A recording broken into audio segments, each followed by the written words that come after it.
Hey folks, I'm Robert Ranitzky and I'm the director of the TOCA ME opening title sequence. I would like to walk you through some of the things that we did to create this film. It was really awesome to work with some talented friends and artists like Daniel Henjes, Michael Münch, Andy Thoma and Michael Farkas. We spent a lot of time thinking about the concept and how to match this year's topic, Dream Big. We had ideas of showing a sleeping girl that is dreaming of creativity and ideas.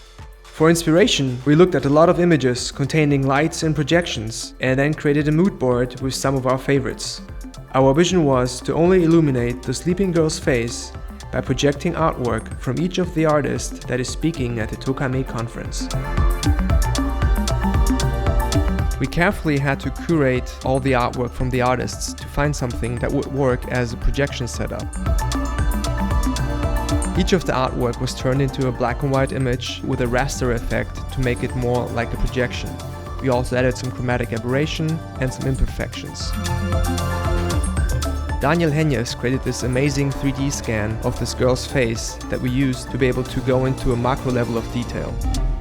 Phil Amelung cleaned up the 3D scan using ZBrush. All the 3D animation was done in Cinema 4D. And we wanted to base everything on the real world, so for example we used only focal lengths that would really exist. Daniel made a setup for Cinema 4D that allowed us to use the artwork and project it onto the face of the girl and let it illuminate by using global illumination. Before we even rendered a single frame, we quickly created an animatic that we can send off for editing and also music creation. Michael Münch worked with the animatic on the edit that we could then use to define the final length, but also send it over to Andy and Michael for music creation.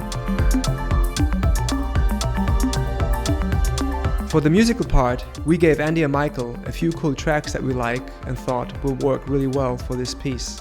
All they had to work with at the beginning was a rough animatic, but with each frame we gave them, the music as well as the visuals grew together to become the final piece it is right now. When it came to render, we found out that the average frame took between 1 and 1.5 hours to render, but some frames were even going up to 4 hours to render.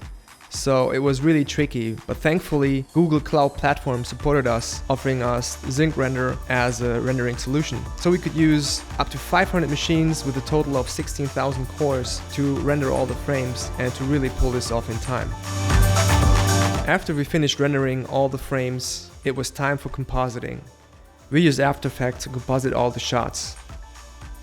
By using SceneAware, we could extract the Cinema 4D camera as well as a null object that was used as a particle emitter source. Particular was used to create floating dust specks.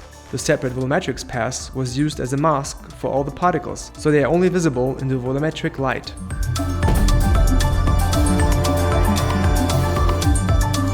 Then we adjusted the particle size, so everything was matching the original camera movement that we created in Cinema 4D. Multipass layers, especially the depth channel, allowed us to create the depth of field effect in After Effects even after rendering, so we could really focus on certain areas. So we used Frischluft Lenscare to create the macro level depth of field that we wanted to have. Then we added a lot of camera imperfections like chromatic aberrations and several blurs to give it the final look. For the final shot, we wanted her to wake up. So we filmed her eyes and then we projected that source material onto the 3D object. So when she wakes up, we will see that she will open her eyes, but actually everything is just a projection.